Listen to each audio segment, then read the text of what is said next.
はいどうも、かがやんです。今回紹介する商品はこちら。ネクスエッジスタイル超マシン英雄伝渡る剣王龍神丸になります。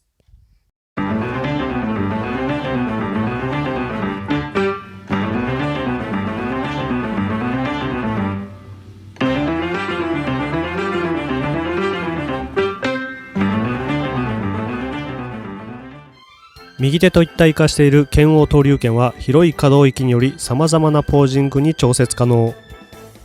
よっしゃ、開けたるぜー。付属品はネクスエッジいつものスタンドになります。こんな感じです。そしてこちらが剣王龍神丸の取扱説明書になります。尖り注意の部分が結構多くあります。そしてここの襟のパーツを外して横の可動域を広げることができるんですが、今回の動画では襟のパーツを外していません。中身がこんな感じになります。本体と剣王登竜拳と剣王の剣になります。はい、それではこちらが本体になります。めちゃくちゃかっこいいです。横向きがこんな感じです。後ろがこんな感じです。下はこんな感じです。頭部はこんな感じで前後します。で、横の部分は先ほどの説明書のように襟の部分のパーツを外せばもっと稼働することが可能です。そしてネックスエッジは各部いろんなところが尖っているので注意してください。肩の部分と頭部の部分が金色の塗装になります。胸部の部分の金色は爪と額と比べると艶消しのゴールドになっています。剣王龍神丸全体のボディの黒は艶消しに近いような感じの黒になっています。胸の勾玉がメタリック調のレッドになっています。目の部分が明るいメタリックのグリーンになっています。そして足と手と肩の部分のボディ全体の灰色は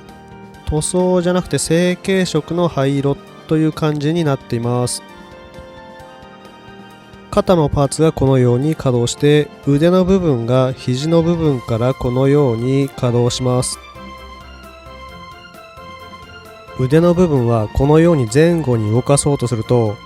太ももの部分に干渉してしまうのであまり大きく動かすことはできません。肩の軸をこのように浮かせてやれば、干渉しないで前後に動かすことは可能といえば可能です。ただスレなんかにも注意しながら動かしてください。右も同じ感じで肩のパーツが左と比べたらないんですが、このマントの関係でまたこっちもあまり大きくは動かせない感じです。動かすときは擦れなんかに注意ですね。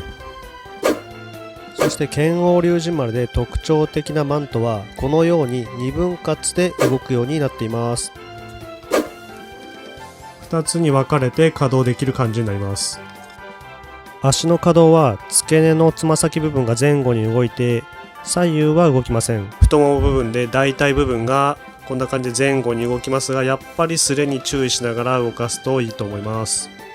そして剣王の剣が黒の艶消し、ゴールドで赤のメタリック調の塗装になってます。持ち手部分は通常の赤ですね。そして同じく剣王登竜拳がこんな感じです。本体と同じゴールドの塗装に上部分が黒の塗装になってます。腕にはめると長さが19センチぐらいあります。かなりでかいです。はい、このように剣王登竜拳を装着させるとこんな感じになります。剣がでかいのでめちゃくちゃ場所を取ります。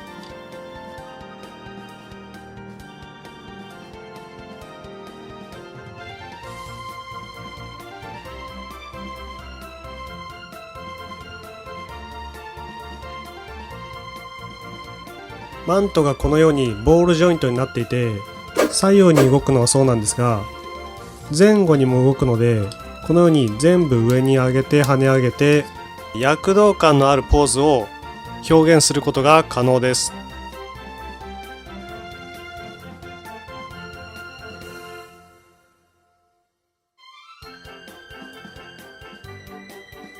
スタンドを使って剣を上げるとこんな感じになります。もう画面に入りきらないです。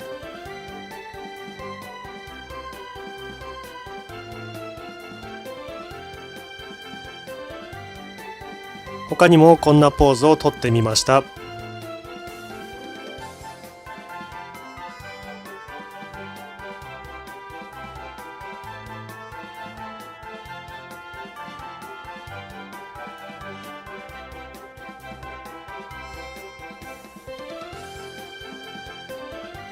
そして商品には交換用のハンドパーツがついているので、このように剣王の剣を持たせることができます。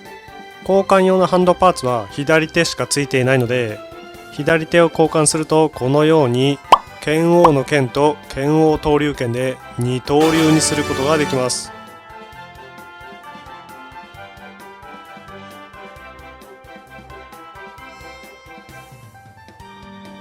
いや、この剣王龍神丸マジでめちゃくちゃかっこいいんじゃないかな。もうなんか龍神丸っていうのをちょっと超えて違う作品のように見えなくもないんだけど、多分超魔神英雄伝渡るが好きな人は多分剣王龍神丸大好きなんじゃないですかね。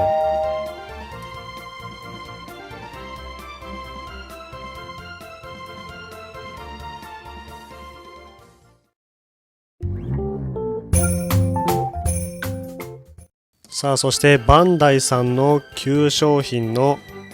超力マシンシリーズを並べるとこんな感じ。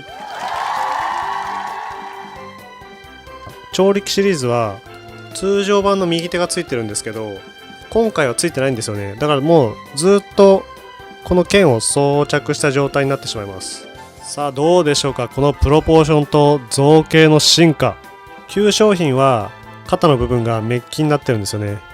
で、今回は塗装になってます。これはメッキが好きかどうかっていうところでも分かれてくるとは思うんですけど、2色使い分けてるってところを見ると旧商品も悪くないなと思います。メッキが嫌いな人は全然こっちの塗装の方もありかなと思います。あとはもう単純にネックスエッジなんでエッジが効いてるっていう造形の部分に関してはやっぱり現代版の方がもう群を抜いていいかなと思います。あとは勾玉なんかも通常の赤で、こちらメタリック。足なんかも全然違いますね。シャープさが全然違いますね。金色のデザインがネックスエッジでは2つですけど、旧商品は全体的に金色のデザインが入ってる感じです。ここのクリアパーツのところで中身を覗いたら見えるっていうギミックではないですけど、そういう仕掛けがあるのが旧商品で、今回は特にそういうのは何もなく艶消しの金になっているって感じです。あとはやっぱりマントですね。これだけ大きく稼働していろいろ表情をつけられるっていうのが一番遊んでて飾る分には一番こっちが面白いと思います。この辺はやっぱ SH フィギュアーツの仮面ライダーとか D アースのオメガモンなんかもでかいマントとかついてたんで、この辺が結構取り入れられてるのかなっていう気はします。セイントセイヤも布のマントからプラスチックのこういう二分割タイプのマントとかになってるんで、いろいろかなり進化してます。そして同じように剣王登竜剣を装着させるとこんな感じになります。やはり剣武器として見た時にネックスエッジスタイルのこのエッジが効いたラインっていうのがものすごくかっこいいですね。やっぱりちょっと丸みがあるので、ガンプラみたいにプラスチックじゃないので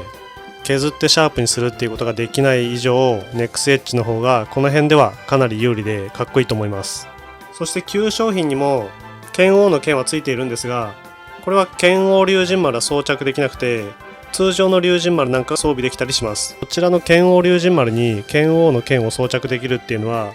交換用のハンドパーツがついてるっていうのはなかなか良かったかなと思います。剣王の剣を見ると、こっちがネックスエッジ、こっちが超力マシンシリーズです。ネックスエッジの方が柄の部分が小さくて剣小さいんじゃないかなって一瞬思いがちなんですが、一緒に並べてみるとネックスエッジの方が武器は長いし、ちょっと上の方なんですよね、柄の部分が。これは剣だけを見るとかなり進化しているように思います。さあ、それでは最後に2体を並べて少し回していきたいと思います。剣王登竜剣があまりにも大きすぎて画面に入らないので、その辺はご了承ください。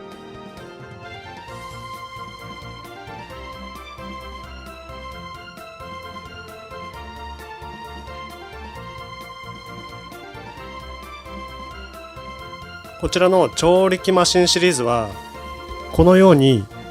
マスクが取れるようになっているので、マスクを装着するとこのように奥行きがあるというか、立体感があるような感じの顔に仕上がっているので、これはこれでかっこいいんですよ。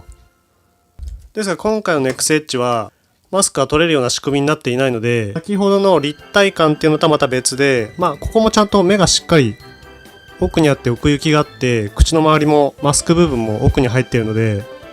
調理器マシンシリーズと違ってこっちは一体感っていう感じで作られているような感じがするので、これもこれでかっこいいと思います。並べるとこんな感じです。こっちの調理器シリーズも愛着があって僕は結構好きですけどね、丸みがあるっていうところもやっぱり面白かっこいいっていう点はやっぱり外せないので、こっちだとかっこいいになってしまうんですよね。本当にこっちはやっぱりまだこの可愛らしさと丸みがあるっていう部分で面白かっこいいっていうのが、いかにも渡るらしいかなっていう感じはします。以上でネックスエッジスタイルの超マシン英雄伝渡る剣王龍神丸の紹介を終わりにしたいと思います。ついに超マシン英雄伝渡るの龍神丸シリーズが予約が始まって、ついに発送されて、これからまだまだ龍神丸シリーズが発売していくと思うので、剣王龍神丸を今のうちにゲットしておくチャンスかと思います。もう予約は終わってると思うんですけど、まだメルカリやヤフオクなんかで入手するチャンスはあると思うので、ぜひこの機会に購入してみてはいかがでしょうか。それでは僕の動画が良ければ評価、コメント、チャンネル登録などお願いします。それではさようなら。